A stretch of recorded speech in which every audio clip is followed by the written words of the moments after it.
अस्सलामुअलैकुम, welcome students, welcome to my YouTube channel Zinda science. आज हमारा लेक्चर नंबर 8 है जिसमें हम पढ़ने जा रहे हैं साइंटिफिक मेथड। तो स्टूडेंट्स, मैं आपको एक बात बता दूंगी, अगर आपको मेरी वीडियोस अच्छी लग रही है तो लाइक कीजिए, और अगर आप चैनल पर नए हैं तो सब्सक्राइब कीजिए ताकि मेरी हर आने वाली वीडियो आपके पास आसानी से पहुंच जाए। चलिए हम शुरू करते हैं। साइंटिफिक मेथड, साइंटिफिक मेथड का मतलब है साइंसी तरीके। Science tech specific step, science महसूस तरीके, साइंटिफिक वर्क यानी साइंसी काम या तहकीक के लिए महसूस इक़दामात। स्पेसिफिक टास्क का मतलब है महसूस इक़दामात करते हैं, ठीक है। These steps are called the scientific method। In steps को इन महसूस इक़दामात को हम साइंटिफिक मेथड कहते हैं, साइंसी तरीके कहते हैं, ठीक है। फॉर बायोलॉजिकल रिसर्च, बायोलॉजिकल हयाताती रिसर्च के लिए, हयाताती तहकीक के लिए these steps are called biological method। इन मेथड को, इन स्टेप्स को बायोलॉजिकल मेथड कहा जाता है यानी हयाताती तरीके कहा जाता है। The following step are involve in scientific method. ये जो फॉलोइंग स्टेप्स हैं जो नीचे दिए गए हैं, ये साइंटिफिक मेथड यानी हयाताती तरीके में शामिल है, ठीक है। इसमें जाते फर्स्ट नंबर पे recognition of a scientific problem, observation, hypothesis, direction, experiment, result. तो अगर साइंटिस्ट कोई चीज़ को फाइंड करना चाहें, जैसा कि अगर कोई चीज़ को फाइंड करना चाहें तो उसमें फर्स्ट ये सारे स्टेप करते हैं। पहले नंबर पे तो रिकॉग्निशन और साइंटिफिक प्रॉब्लम करते हैं, यानी साइंटिफिक प्रॉब्लम साइंसी मसले की पहचान करते हैं, बाद में वो मुशाहिदा करते हैं, फिर वो मफरूज़ा करते हैं, फिर कटौती करते हैं, फिर तजर्बात करते हैं, फिर उसकी नताइज निकलते हैं, ठीक है। स्टूडेंट्स, मैं आपको एक क्वेश्चन बता देती हूँ। In all branches of science new things are being discover. इसका वो क्वेश्चन पूछ सकते हैं। इसमें बता रहा है कि जो नई ब्रांचेस थी साइंस की, जो भी डिस्कवर हुई, उनमें नई चीज़ें डिस्कवर हुई और ओल्ड थ्योरी को मॉडिफाइड कर दिया गया, हटा दिया गया। तो इसका क्वेश्चन आ सकता है, why are scientific theories update. तो आपने ये याद कर लेना है। जिसको आप आम सी चीज़ समझती हैं वो बहुत खास भी हो सकती है कभी कभी पेपर्स में, ठीक है। नेक्स्ट मैं पढ़ूंगी recognition of a problem. This first step, पहला मरहला इन्वॉल्व, इसमें शामिल है आइडेंटिफाइंग शनाख्त and defining Wajahat a scientific problem, एक साइंसी मसले की। इसमें इन्होंने मतलब लिखा हुआ है that scientific want to investigate, जिसे साइंटिस्ट इन्वेस्टिगेट करना चाहते हैं, जिस पर साइंटिस्ट तहकीक करना चाहते हैं। सच problems is either asked by someone or come in biologist mind by himself। ऐसा मसला जिसके बारे में कोई पूछता है या खुद माहिरीन के जहन में आता है, बायोलॉजिस्ट मीन माहिरीन के जहन में आता है। तो मैं आपको इसके बारे में मुकम्मल बता देती हूँ कि पहले मरहले में, ये पहला मरहला है रिकॉग्निशन ऑफ अ प्रॉब्लम। ये पहचान, साइंटिफिक प्रॉब्लम की पहचान करना पहले मरहले में आता है। आइडेंटिफाइंग, शनाख्त करना, और डिफाइनिंग, वजाहत करना। पहले मरहले में एक साइंसी मसला या पहचान शनाख्त व वजाहत शामिल है जिसकी साइंसदान तहकीक करना चाहते हैं, ठीक है। ऐसा मसला जिसके बारे में कोई पूछता है साइंटिस्ट से, माहिरीन से, या माहिरीन के दिमाग में खुद वो जहन में आता है, ठीक है। फॉर एग्जाम्पल, मिसाल के तौर पर, अ बायोलॉजिस्ट नोटिस, एक बायोलॉजिस्ट, एक माहिरीन नोटिस करता है, नोट करता है that plant in an area are growing taller than usual. He develop a scientific problem, वो एक साइंटिफिक प्रॉब्लम यानी साइंसी मसले को डेवलप करेगा। What factor are responsible for the increase growth of this plants, कि कौन से फैक्टर हैं जो जिम्मेदार हैं प्लांट की ग्रोथ को बढ़ाने में। This problem become and starting point for a scientific inquiry, इस साइंटिफिक इंक्वायरी के लिए एक प्रॉब्लम स्टार्टिंग पॉइंट बन जाता है, ठीक है। फॉर एग्जाम्पल, मिसाल के तौर पर, अगर एक स्टूडेंट दरख्त के नीचे बैठा है और उसने देखा, उसने नोटिस किया, उसने नोट किया, या एक साइंटिस्ट बैठा है तो उसने नोट किया कि जो ये वाला पौधा है, ये धूप में ज़्यादा इसकी ग्रोथ होती है, हालांकि अगर ये छाँव में हो तो उसकी ग्रोथ कम होती है, ठीक है। उसने नोटिस किया तो इसकी इंक्वायरी अब से शुरू हो गई। नेक्स्ट आ जाता है observation. Scientist make observation about the problem, scientist problem के बारे में, मसले के बारे में एक ऑब्जर्वेशन बनाते हैं। मुशाहिदा बनाते हैं, ठीक है। They use 5 sense for making observation, वो 5 सेंस यूज करते हैं इस ऑब्जर्वेशन को बनाने के लिए, ठीक है। They also read and study the previous researches on some related problem, यानी वो इन ही रिलेटेड प्रॉब्लम, इसके ही रिलेटेड प्रॉब्लम, पौधों से ही रिलेटेड प्रॉब्लम, बहुत सी प्रीवियस रिसर्चेस, जो पिछली रिसर्चेस गुजर चुकी है, पुरानी तहकीक गुजर चुकी है, उनके बारे में पढ़ती हैं, ठीक है। ऑब्जर्वेशन में भी क्वालिटेटिव और क्वांटिटेटिव, ऑब्जर्वेशन क्वालिटेटिव हो या क्वांटिटेटिव हो।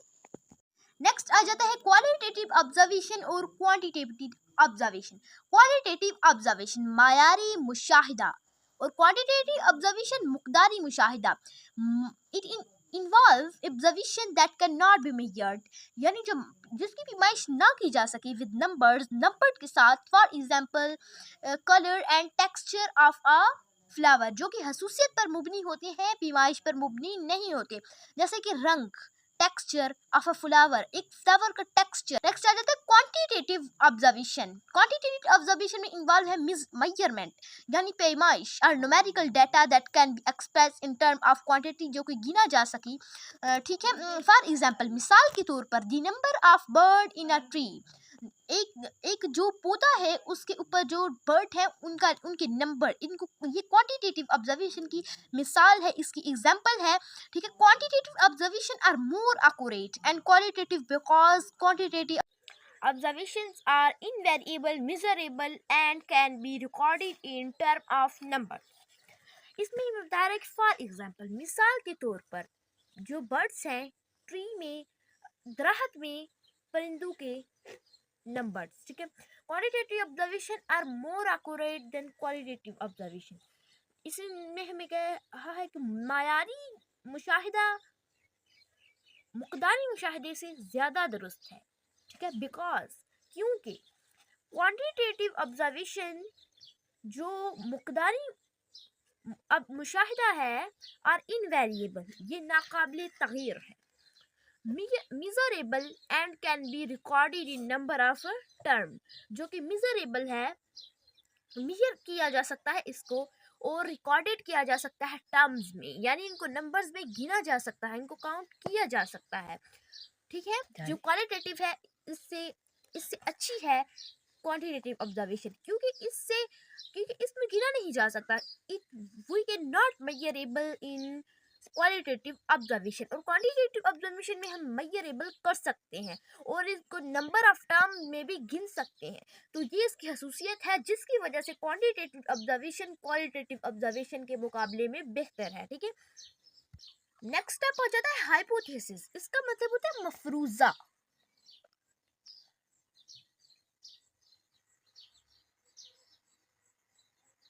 मफरूजा, ठीक है। On the basis of observation, observation मुशाहिदे की बेसिस पर, मुशाहिदे की बुनियाद पर, बेसिस मीन बुनियाद पर scientist develop a statement, scientist एक स्टेटमेंट डेवलप करते हैं, दैट में prove the answer of scientific problem, जो कि साइंटिफिक प्रॉब्लम है, साइंसी मसला है, उसका जवाब देती है अंडर स्टडी के नीचे, ठीक है।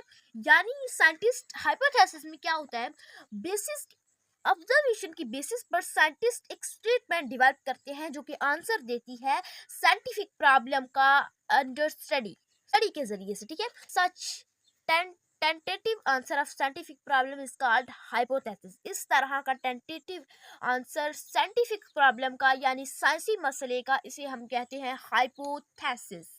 Scientist make many hypothesis for a single problem. Scientist एक सिंगल प्रॉब्लम के लिए, एक अकेले मसले के लिए बहुत से हाइपोथेसिस बनाते हैं। A hypothesis has the following characteristics. Hypothesis की फॉलोइंग कैरेक्टरिस्टिक्स हो सकती हैं। Stick, it is a proposed statement to answer the problem. It always matches with the available observation. It can be tested through experiments. There is always a way to disprove the hypothesis. ये एक propose statement है, problem मसले के जवाब के तौर पर। It always match with the available observation, ये हमेशा अवेलेबल जो ऑब्जर्वेशन होती है उससे मैच करती है। It can be tested through observation experiment, इसे हम एक्सपेरिमेंट के जरिए से टेस्ट कर सकते हैं। There is always a way to disprove the hypothesis, यहाँ एक हमेशा एक वे होती है, एक तरीका होता है हाइपोथेसिस को डिस्प्रूव करने का, ठीक है। तो मैं आपको एक एग्जांपल के तौर पर समझाती जाती हूँ कि फर्स्ट नंबर पे क्या था, रिकॉग्निशन ऑफ अ प्रॉब्लम। एक स्टूडेंट बैठा हुआ था दरख्त के नीचे, उसने ऑब्जर्व किया कि ये जो उसने अपनी आंखों के सामने इस पौधे को ज्यादा बढ़ते हुए देखा, धूप में ज्यादा बढ़ते हुए देखा। अब उसने दिमाग में बना लिया कि क्या ये वाकई बढ़ेगा, क्या ये वाकई धूप में ज्यादा बढ़ेगा। और ऑब्जर्वेशन में उसने क्या किया, ऑब्जर्वेशन में उसने अब ऑब्जर्वेशन में मकसद सॉरी उसने रिकॉग्निशन ऑफ अ प्रॉब्लम में मकसद बना लिया कि मैंने इसको फाइंड करना है, इसको तलाश करना है, इसका रिजल्ट निकालना है कि क्या ये पौधा धूप में ज्यादा बढ़ेगा। और ऑब्जर्वेशन में अब वो क्या करता है, ऑब्जर्वेशन में अब उसने महसूस करना है, ठीक है, ऑब्जर्वेशन में महसूस करना है कि क्या ये पौधा बढ़ रहा है, क्या ये पौधा धूप में ज्यादा बढ़ रहा है। अब हाइपोथेसिस मफरूजे में क्यों वो क्या करता है, मफरूजे में वो करता है कि एक पौधे को लेकर छांव में रखता है और एक जो पौधा है उसे देखता है कि ये ज्यादा बढ़ रहा है तो वाकई ज्यादा बढ़ रहा है, तो वो अंदाजा लगाता है, अपने इल्म के जरिए से अंदाजा लगाता है, ठीक है। तो नेक्स्ट आज मैं आप जब जब पढ़ती जाऊंगी तो आपको बताती जाऊंगी, इसमें वो अंदाजा लगाता है अपनी इल्म की बुनियाद पर, अपनी इल्म की बुनियाद पर, ऑब्जर्वेशन की बुनियाद पर अंदाजा लगाता है, ठीक है। Deduction, scientist help logical result from their hypothesis. Scientist एक लॉजिकल नतीजा डेवलप करते हैं उनके अपने hypothesis. Hypotheses are called deduction. Usually, deduction follow the pattern of if-then statement. Scientists assume that if hypothesis is true, then what might be result? For example, ठीक है, इनमें क्या है कि इन जो लॉजिकल रिजल्ट होते हैं हाइपोथेसिस के, यानी अगर उस स्टूडेंट ने सोचा है कि जी वाकई ये पौधा बढ़ रहा है, ये पौधा अच्छी तरह बढ़ रहा है, ये अच्छी तरह ग्रोथ कर रहा है, तो ये उसका लॉजिकल रिजल्ट्स है, ठीक है। Scientist develop logical result from their hypothesis. Such logical results का हाइपोथेसिस आर कॉल्ड डिडक्शन। इन लॉजिकल रिजल्ट्स को कहते हैं deduction. Usually deduction follow the pattern of if then statement. जो डिडक्शन होते हैं वो इफ देन स्टेटमेंट यूज करते हैं, फॉलो करते हैं। साइंटिस्ट अज्यूम करते हैं कि अगर हाइपोथेसिस ट्रू है तो फिर इसका क्या रिजल्ट निकलेगा। फॉर एग्जाम्पल मिसाल के तौर पर हाइपोथेसिस ने दिया हुआ एग्जाम्पल और डिडक्शन की। लीफ डिस्कलरेशन, जो लीफ की डिस्कलरेशन हो जाती है, रंग पीले हो जाते हैं, रंग जर्द हो जाते हैं, एंड स्टंट ग्रोथ, और जो ग्रोथ होना रुक जाती है इन अ प्लांट में, are caused by deficiency of iron in the soil. ये जो आयरन है, जमीन में आयरन कम होने की वजह से की सबब से लीफ की डिस्कलरेशन हो जाती है। अब deduction, if iron deficiency is cause the symptom, then adding iron to the soil will improve the color of leaves and promote plant growth। अभी हमें कह रहा है कि अगर ये सबब है तो फिर वो एडिंग करते हैं, सोइल में आयरन एडिंग करते हैं, तो फिर जो लीव्स है उनका कलर इंप्रूव हो जाता है और प्लांट ग्रोथ को प्रमोट करता है और दोबारा ग्रोथ करने लगता है। तो ये डिडक्शन है। डिडक्शन में जैसा कि उस स्टूडेंट ने एक अपने जहन से, एक अपने नॉलेज से सोचा कि हाँ ये पौधा ग्रोथ कर रहा है, ये पौधा ग्रोथ कर रहा है, ये पौधा रोशनी में ज्यादा ग्रोथ करेगा, ठीक है। तो डिडक्शन में उसने साबित कैसे करना है कि ये पौधा वाकई ज्यादा ग्रोथ करेगा धूप में। उसने एक पौधा लिया, एक गमला लिया, तो एक को छांव में रखा और एक को धूप में रखा। तो उसने फाइंड किया, उसने नोट किया कि जो छांव वाला पौधा है इसकी ग्रोथ इतनी अच्छी नहीं हो रही, उसके मुकाबले में जो धूप में रखा हुआ पौधा है धूप में रखा हुआ पौधा बहुत ज्यादा ग्रोथ कर रहा है तो उसका डिडक्शन फाइंड होगा। उसने अपना हाइपोथेसिस, अपना मफरूजा ठीक कर लिया डिडक्शन के जरिए से, ठीक है। नेक्स्ट मैं पढ़ूंगी experiments. It is the most basic step of scientific method. इसमें ये हमें कह रहा है कि एक्सपेरिमेंट साइंटिफिक मेथड का एक बहुत ही बेसिक यानी बुनियादी स्टेप है, बुनियादी मरहला है। Scientists perform experiment to test all hypotheses. Scientists और एक्सपेरिमेंट परफॉर्म करते हैं इन अ सक्सेसफुल एक्सपेरिमेंट। एक सक्सेसफुल एक्सपेरिमेंट में, कामयाब एक्सपेरिमेंट में, one hypothesis is prove correct. एक हाइपोथेसिस है वो करेक्ट प्रूफ होता है, सही, and the alternate hypothesis are proved incorrect. और जो अल्टरनेट हाइपोथेसिस होता है, जो मफरूजा होता है अल्टरनेट, वो इनकरेक्ट, गलत प्रूफ होता है। The incorrect hypothesis are reject and the proof hypothesis and proof one is accepted. यानी जो इनकरेक्ट हाइपोथेसिस है उसको रिजेक्ट कर दिया जाता है, मुस्तरद कर दिया जाता है, और जो सही हाइपोथेसिस है उसको प्रूव किया जाता है, ठीक है। Scientist make new deduction. Scientist एक नई डिडक्शन तैयार करते हैं फ्रॉम एक्सेप्टेड हाइपोथेसिस, एक एक्सेप्टेड, कबूल किए हुए हाइपोथेसिस से। Then they perform further experiment. बाद में वो बहुत से एक्सपेरिमेंट करते हैं confirm and correctness of hypothesis. Hypothesis की मफरूजा को कंफर्म करने और इसकी दुरुस्तगी को कंफर्म करने के लिए बहुत से एक्सपेरिमेंट करते हैं, ठीक है। तो मैं आपको अपने अल्फाजों में समझा देती हूँ कि एक्सपेरिमेंट क्या है। What is experiment, what is the introduction of experiment. Experiment scientific तरीके का एक बहुत ही बेसिक बुनियादी स्टेप है, ठीक है, बुनियादी मरहला है। साइंटिस्ट सब तमाम हाइपोथेसिस को, तमाम मफरूजों को चेक करके एक एक्सपेरिमेंट परफॉर्म करते हैं। एक कामयाब एक्सपेरिमेंट में जो एक हाइपोथेसिस होता है वो करेक्ट होता है और दूसरा हाइपोथेसिस होता है वो प्रूव होता है गलत, ठीक है। The incorrect hypothesis are reject. जो इनकरेक्ट, गलत हाइपोथेसिस होता है उसे रिजेक्ट कर दिया जाता है, और जो सही हाइपोथेसिस होता है उसे क्या कर लिया जाता है, तस्लीम। और साइंटिस्ट जो एक्सेप्टेड हाइपोथेसिस होता है उससे एक नई डिडक्शन बनाते हैं, फिर वो एक्सपेरिमेंट परफॉर्म करते हैं और हाइपोथेसिस की दुरुस्तगी को कंफर्म करते हैं, ठीक है।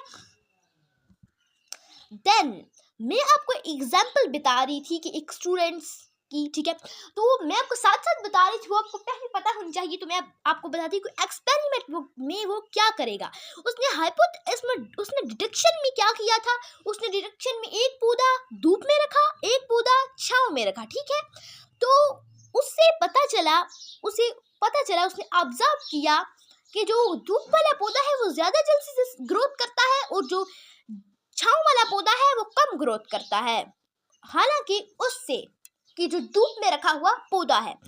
तो अब वो एक्सपेरिमेंट में क्या करेगा, वो हाइपोथेसिस को करेक्ट करेगा, ठीक है। हाइपोथेसिस को अच्छी तरह बहुत से टेस्ट करके तस्लीम करेगा, करेक्टनेस को तस्लीम करेगा। और एक्सपेरिमेंट में क्या होता है कि जो हाइपोथेसिस होता है उसकी करेक्टनेस को तस्लीम करते हैं, ठीक है। नेक्स्ट में पढ़ूंगी experimental group and control group. जो एक्सपेरिमेंटल ग्रुप और कंट्रोल ग्रुप है ये बहुत ही इंपॉर्टेंट है। यहाँ आप लिख लें IMP इंफॉर्मेशन, यानी इंपॉर्टेंट इंफॉर्मेशन या important question. IMP information,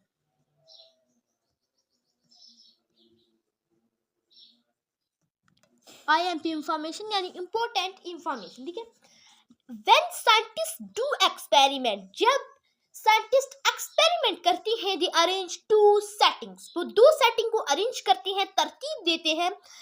One is called experimental group and other is called control group। जो पहले होता है उसे हम कहते हैं experimental group और जो दूसरा होता है उसे हम कहते हैं कंट्रोल ग्रुप। फॉर एग्जाम्पल, मिसाल के तौर पर, you want to do experiment to the test. अगर आप टेस्ट के जरिए से एक्सपेरिमेंट करना चाहते हैं the necessity of carbon dioxide for photosynthesis, carbon dioxide की नेसेसिटी फोटोसिंथेसिस के लिए, तो you will arrange two similar plant, आपको दो सिमिलर प्लांट को, एक जैसे प्लांट्स को तरतीब देना होगा। You will not provide carbon dioxide to the one plant, आप एक पौधे को कार्बन डाइऑक्साइड मुहैया नहीं करेंगे, उसे हम कहेंगे एक्सपेरिमेंटल ग्रुप।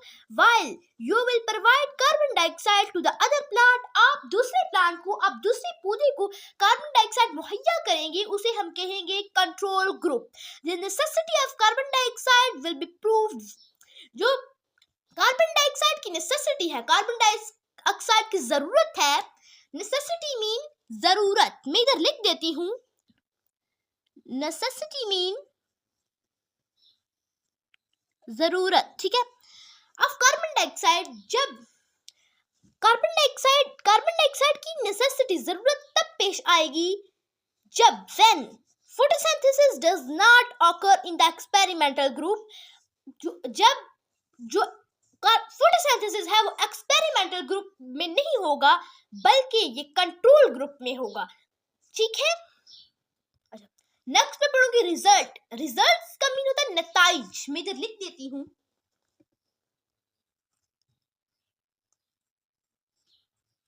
ठीक है। Scientist gather data from their experiment, scientist अपने एक्सपेरिमेंट से डेटा इकट्ठा करते हैं, ठीक है। They use statistical analyse and graph, वो स्टैटिकल और ग्राफ का तज्जिया करते हैं। To summarise the result, result को शाया करने के लिए, नतीज को शाया करने के लिए, ठीक है। Scientist also include a list of all the reference in the summary to acknowledge the source of information. Scientists publish their finding in scientific journal and books. यानी साइंटिस्ट एक लिस्ट होती है जिसमें तमाम समरी, एक्नॉलेज, सब कुछ information उसमें gather कर देते हैं, इकट्ठी कर देते हैं, बाद में वो साइंटिस्ट पब्लिश करते हैं उनकी फाइंडिंग बुक में, जर्नल्स में। They also share the findings with other scientist, वो अपनी फाइंडिंग जो उन्होंने तलाश किया होता है वो दूसरे साइंटिस्ट के साथ शेयर करते हैं। फॉर दिस पर्पस, इस पर्पस के लिए they create a scientific report, वो एक साइंटिफिक रिपोर्ट क्रिएट करते हैं एंड गिव प्रेजेंटेशन, और प्रेजेंटेशन देते हैं national and international meeting. National का मतलब होता है जो मुल्क में मीटिंग हो, और इंटरनेशनल का मतलब होता है जो मुख्तलिफ ममालिक के बादशाह बैठे हो वहां मीटिंग हो, तो वो इंटरनेशनल होती है। और नेशनल होती है जो अपने मुल्क में ही उनके सामने शाया करें, तो वो नेशनल मीटिंग होती है, ठीक है। एंड सेमिनार, सेमिनार जहां कोई ऑफिस वगैरह हो तो वहां लोग इकट्ठे हो, मजमा हो, तो उसे हम कहते हैं सेमिनार। तो वहां जो साइंटिस्ट है वो अपनी रिपोर्ट देते हैं, ओके। मुख्तलिफ साइंटिस्ट होते हैं जो सेमिनार में, इंटरनेशनल और नेशनल मीटिंग में अपने अपने तजुर्बात, जो उन्होंने फाइंडिंग की, उन्होंने तलाश की, वो पेश करते हैं, ठीक है। आई होप सो स्टूडेंट्स, आपको मेरा मेथड अच्छा लगा होगा। अगर आपको मेरी वीडियो अच्छी लग रही है तो मेरी वीडियो को लाइक किया करें, और अगर आप चैनल पर नए हैं तो चैनल को सब्सक्राइब किया करें, क्योंकि जब आप हमारी वीडियो को लाइक करते हैं तो हमें हौसला अफजाई होती है और हम ज्यादा मेहनत करके आपको पढ़ाने की कोशिश करते हैं। आज के लिए इतना ही काफी है। अल्लाह हाफिज, मिलते हैं नेक्स्ट वीडियो में।